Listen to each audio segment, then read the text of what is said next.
আজ বানাবো একদম নতুন ধরনের একটা কেক। নিয়েছি একটা 1 কাপ মাপের সুজি, আর সাথে দেব আরও হাফ কাপ সুজি। মিক্সার গ্রাইন্ডারে নিয়ে এটাকে মিহি করে পাউডার বানিয়ে নেব।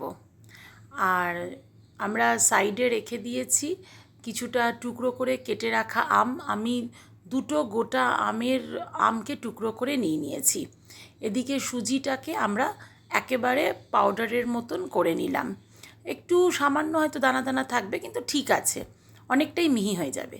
চিনিও কিন্তু আমরা নিয়ে নিলাম এখানে একদম সুজির মাপের সমপরিমাণ। এখানেও 1.5 কাপ চিনি নিয়ে নিলাম। চিনিটাকেও এবার কিন্তু আমরা গ্রাইন্ড করে নেব।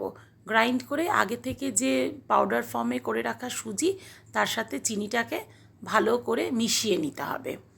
একদম দুটোকে যথেষ্ট ভালো করে আগে মিশিয়ে নিতে হবে, যাতে দুটোর মধ্যে কোনো লাম্পস না থাকে বা ভালো মতন এয়ারি হয়ে যায় একদম মিশে। সেই জন্য ওটাকে রূপ মেশাতে শুরু করে দিয়েছে। এবার আমরা নিয়ে চলে এসেছি বেকিং পাউডার। প্রথমে আমরা ড্রাই ইনগ্রেডিয়েন্টসগুলোকে রেডি করে নেব।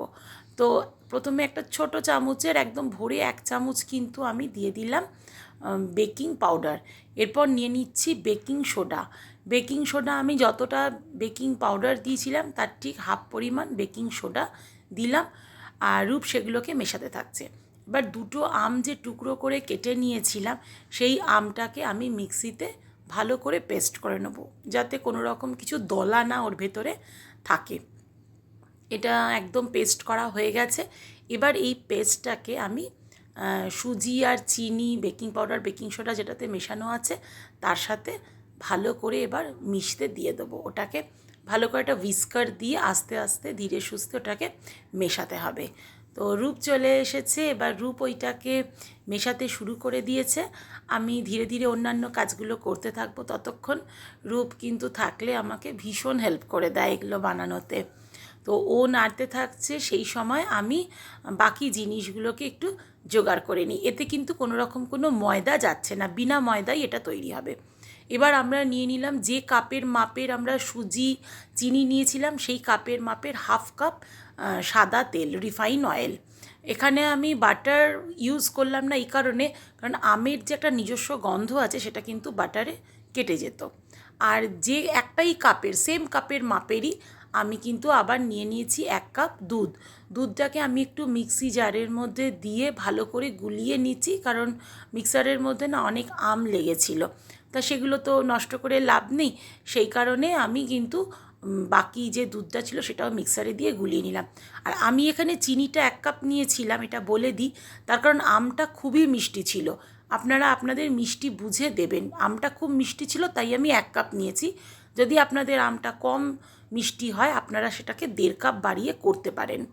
তো এরপর আমরা দুধ দেওয়ার পর বাকি যে মিশ্রণটা, ওটাকে ভালো করে একদম মিশিয়ে ভালো মতন এয়ারি করে নিচ্ছি। এটা করে নেওয়ার পর এটাকে আমরা চাপা দিয়ে দেবো। চাপা দিয়ে মোটামুটি আধ ঘন্টার ওপর, পারলে 1 ঘন্টা ছেড়ে দেবেন, সব থেকে ভালো হয়। তারপর 1 ঘন্টা বাদে ফিরে আসছি। 1 ঘন্টা হয়ে গেছে। আমরা আগেই মাইক্রো ওভেনটাকে রেডি করে নিচ্ছি। আগে আমরা এটাকে প্রিহিট করতে দিয়ে দেবো 180 ডিগ্রিতে। ওটাকে প্রিহিট করতে দিয়ে 1 ঘন্টা বাদে ঢাকা খুলে দেখে নেব। আর একটা সাইডে আমরা কি করেছি, একটা কেক টিনকে আমি প্রথমে বাটার দিয়ে গ্রিস করে তার উপর ময়দা দিয়ে ভালো করে এটাকে কিন্তু গ্রিসিংটাকে করে রেখেছি। একদম যথেষ্ট ভালোভাবে করেছি, যাতে কোনোভাবে আটকে না যায় বেকিংয়ের পর। হাফ কাপ টুটি ফ্রুটি নিয়ে নিয়েছি, আর বেশ কিছুটা কাজুকে আমরা ক্রাশ করে রেখে দিয়েছি। এবার দেখে নেব মিক্সচারটার কি অবস্থা। দেখুন আমি যে পরিমাণ দিয়েছি, এতে কিন্তু সুজিটা এক্সট্রা যে দুধ ছিল সেটাকে টেনেও নিয়েছে, আর এটা কিন্তু খুব ঘনও হয়নি, একদম আমাদের যেরম দরকার সেরম আছে। আপনারা এই মাপটাকে ফলো করলে আমার মনে হয় কোনো প্রবলেম হবে না, একদম ঠিকঠাক কিন্তু কেকটা তৈরি হয়ে যাবে। এবার কেক টিনটার মধ্যে আমরা ব্যাটারটাকে ঢেলে দেবো। ঢেলে দিয়ে যেরকম কিছুটা ট্যাপ করতে হয়, কেকের যেরকম নিয়ম সেরকম আমরা কিছুটা এটাকে ট্যাপ করে নেব। ট্যাপ করে নেওয়ার পরে ওপর থেকে টুটি ফ্রুটি, তারপরে যে কাজুটা আমরা ক্রাশ করে রেখেছি সেগুলোকে দিয়ে ভালো করে কিন্তু এটাকে গার্নিশ করে নেব। আর ওদিকে আমি মাইক্রো ওভেনকে কিন্তু প্রিহিট করতে দিয়েছি।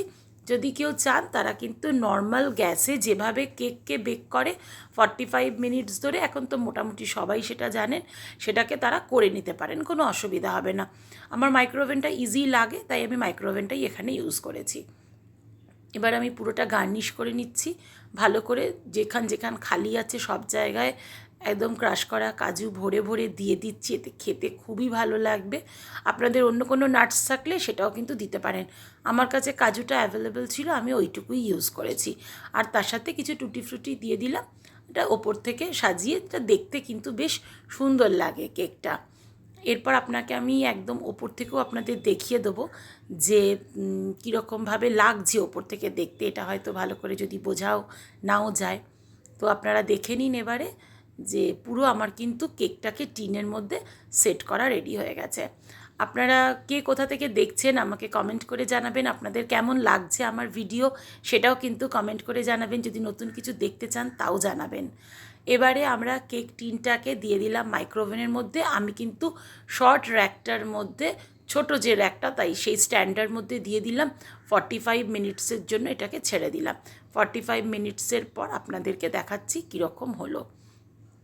এদিকে কিন্তু কেক আমাদের পুরোপুরি রেডি হয়ে বেরিয়ে এসছে।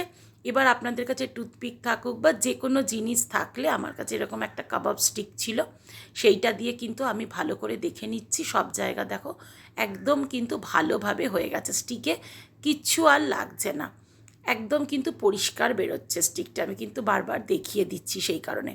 এবার একটা স্প্যাচুলা হোক বা কেকের যে নাইফ থাকে সেই নাইফ হোক কিংবা খুন্তি, যার কাছে যেটা আছে সেটা দিয়ে জাস্ট সাইডগুলোকে একটুখানি কিন্তু ছাড়িয়ে নেবেন। তবে অবশ্যই সেটা একটু রুম টেম্পারেচারে এলেই করবেন, গরম অবস্থায় করলে কিন্তু ভেঙে যাওয়ার চান্স আছে। যেহেতু এটা সুজি দিয়ে করা হয়েছে, এটা কিন্তু বেশ নরম হবে। এই দেখুন আমি এবার এটাকে কিন্তু একদম ডিমোল্ড করে নিয়েছি। ডিমোল্ড করে আমি আপনাদের দেখাচ্ছি একদম ঠিকঠাকভাবে বেরিয়ে এসছে। এরপরে আমি কেকটাকে কাটার পালা। তো কেকটা আমি কেটে এবার দেখিয়ে দেবো কেকটা ভেতর থেকে কেমন দেখতে হয়েছে আর কতটা স্পঞ্জি হয়েছে। খুব ভাল লাগছে কেকটা দেখতে, যেহেতু আমের রঙটা সুন্দর, কেকের একটা দুর্দান্ত রঙ এসছে। তো এবার দেখুন আমি পিস করে দেখাচ্ছি ভেতরটা কীরকম হয়েছে, দেখে নিন আপনারা। যথেষ্ট স্পঞ্জি হয়েছে আর বেশ না নরম সফট। এটা যে সুজি দিয়ে করা মানে মনেই হবে না, খুব ভালো লাগছে খেতে। তো আজ আমার ছেলে বাড়িতেই রয়েছে, আমি কেকটা নিয়ে গিয়ে ওকে দেবো, ও খেয়ে আপনাদেরকে জানাবে কেকটা কেমন খেতে হয়েছে। এবার রিভিউয়ের পালা, তো দেখা যাক কেমন হলো। রূপের হাতে চলে গেছে ম্যাঙ্গো কেক খেয়ে রূপ এবার জানাবে ওর কেমন লেগেছে। ওর তো ভীষণ ভালো লেগেছে। আমি বলবো আপনারা প্রত্যেকে বাড়িতে একবার করে বানিয়ে খান, অবশ্যই ভালো লাগবে। আর সবাই জানাবেন আপনাদের এটা কেমন লাগলো।